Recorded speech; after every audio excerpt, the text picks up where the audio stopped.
안녕하세요. 기아 16차 시 위치 벡터 디딤 영상 시작하도록 하겠습니다. 자, 우리 아마 1학기 때 이 벡터의 실수배까지 배웠을 거고요. 이제 2학기가 되면서 평면 벡터의 남은 부분부터 시작하도록 하겠습니다.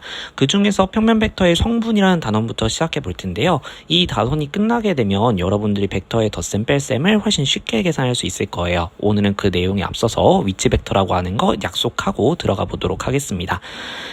자, 그러면 오늘의 학습 목표부터 살펴볼게요. 오늘의 학습 목표는 위치 벡터라는 것에 대해서 알아보는 것까지 하도록 하겠습니다. 그래서 벡터를 위치 벡터로 표현하는 거. 자, 그 다음에 더 나아가게 되면 내분점, 외분점, 무게중심 공식까지도 확인해 볼 거고요. 관련된 문제를 해결하는 것까지 해보도록 하겠습니다.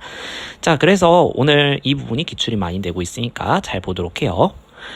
위치 벡터라고 하는 것은 시점을 미리 정한 벡터를 의미를 합니다. 자, 그러면 시점을 미리 정한다라고 하는 부분이 이제 무슨 말인지 같이 알아봐야 될 텐데요. 이 시점은 보통 우리가 원점으로 통일을 시키는 경우가 많습니다.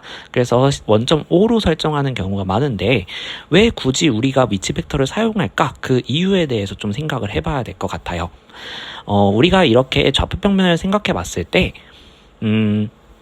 여러 개의 벡터들이 있을 수 있어요. 예를 들어서 가로로 이만큼, 세로로 1만큼 이렇게 올라가는 벡터가 있다라고 해볼게요.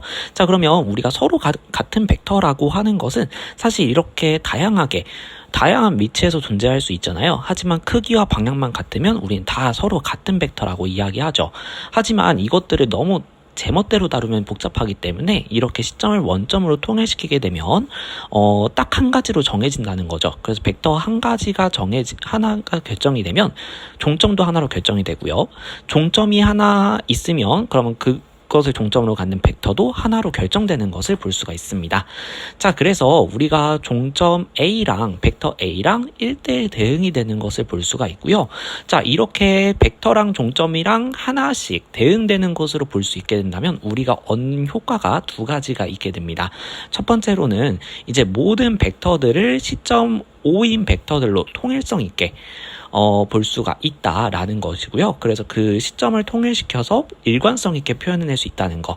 그 다음에 두 번째로는 이제 벡터를 종점의 위치로서 판단을 할 수 있기 때문에 그 종점의 좌표만으로 나중에 연산이 가능해질 수 있다. 만약에 덧셈과 뺄셈한 결과의 종점만 정확하게 약속을 할 수 있다면요. 그래서 우리가 종점의 좌표로 다루는 것은 다음 시간에 볼 겁니다. 자, 그러면 이제 우리는 주어진 벡터를 위치 벡터들로 표현할 수 있어야 될 텐데 그 내용을 이해하기 위해서는 우리 저번에 배웠던 벡터의 분해라고 하는 것을 알고 계셔야 돼요. 자, 그래서 이 벡터 AB를 시점이 O인 벡터로 분해를 해보도록 하겠습니다. 그러면 거꾸로 읽어주는 느낌으로 이렇게 거꾸로 읽어주는 느낌으로 종점을 써주면 된다라고 했었죠. 자, 그러면 시점이 O인 두 개의 위치 벡터를 벡터 A, 벡터 B라고 하기로 했기 때문에 이것을 벡터 B 빼기 벡터 A 이렇게 표현해내는 것이 가능하겠다라는 거죠. 자, 그래서 보시면 주어진 벡터의 종점 빼기 시점 이런 느낌으로 위치 벡터로 표현할 수가 있다. 그리고 그 원리는 바로 벡터의 분해였다라고 생각을 해주시면 되겠습니다. 이거 좀 간단하죠? 자, 그래서 요거는 여러분들이 자동화돼서 할 수 있도록 익혀두셔야 됩니다. 자, 그럼 이걸 이용해서 이제 내분점의 위치 벡터를 보게 될 텐데요. 세 가지 공식들을 보게 될 텐데 이렇게 선분 A, B를 끝점을 나타내는 위치 벡터 두 개가 있을 때요. 그때 M 대 N으로 내분하는 점 P의 위치 벡터를 벡터 P라고 해보도록 하겠습니다. 그 벡터 P를 두 개의 위치 벡터로 표현해내는 거예요. 자, 그러면 그걸 위해서 우리가 이전에 배웠던 내용 중에서 세 점이 한 직선 위에 있는 상황에 대해서 우리가 이것을 표현하는 방법을 알고 있었죠. 그렇게 된다면 우리가 이제 먼저 길이 비율부터 볼게요. 벡터 AP와 벡터 AB의 비율이 지금 M 대 M 플러스 N이라는 것을 살펴볼 수가 있죠. 자, 그 다음에 세 점이 한 직선 위에 있기 때문에 두 점씩 만든 벡터는 서로 평행한 것을 볼 수가 있습니다. 그럼 실수배 관계로 표현이 가능하니까 다음과 같이 AP 벡터를 M 플러스 N분의 M 벡터 AB 이렇게 표현하는 것이 가능할 거예요. 자, 그리고 각 벡터들을 우리가 아까 배웠던 대로 종점 빼기 시점이라는 공식에 의해서 위치 벡터로 표현해낼 수가 있겠죠. 자, 그럼 이 식을 정리해 줄 건데요. 벡터 P 빼기 벡터 A는 m 플러스 n분의 m 요거를 분배시켜 주게 되면 다음과 같이 나오게 됩니다. 자, 우리가 구하고 싶은 건 벡터 P니까 마이너스 벡터 A를 이항시켜서 뒤에 있는 벡터 A와 계산해 주면 될 것 같아요.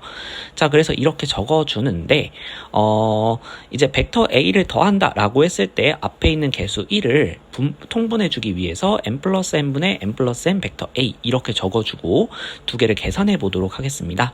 그러면 마이너스 m 플러스 n 이런 식으로 분자에 나오게 되기 때문에 소거가 돼서 n만 남게 돼요. 자, 그러면 이제 하나로 합쳐서 적어주게 되면 이런 식으로 적히게 되는데 요게 고1 내분점 공식이랑 비교를 해봤을 때 상당히 유사하게 나온다는 거죠. 그래서 고1 교과서 보시면서 유사성을 한번 찾아보시길 바라겠습니다. 자, 비슷하게 우리가 두 가지 공식들을 더 증명해 보게 될 텐데요.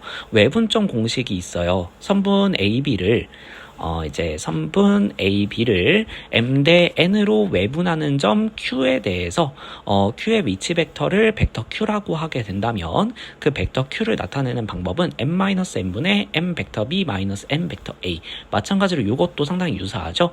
자, 여기서 m과 n은 모두 0보다 커야 되겠고요. 그 다음에 m은 n과 달라져야지 외분이라는 상황이 성립할 수 있을 겁니다.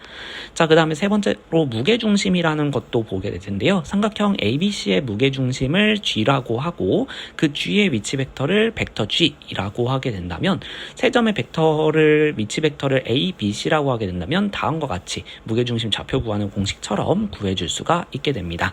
이 공식들 우리가 레벨 1, 2에서 같이 증명해 보면서 확인해 보도록 하겠습니다. 자, 그럼 오늘의 프롤로그 미션 제시하면서 마무리 지어 볼게요. 오늘의 프롤로그 미션은 주어진 벡터를 위치 벡터로 나타내는 방법을 직접 설명해 보는 겁니다. 이걸 하실 줄 알아야 이제 위치 벡터들을 다루고 연산하는 게 가능할 거예요. 수고하셨습니다.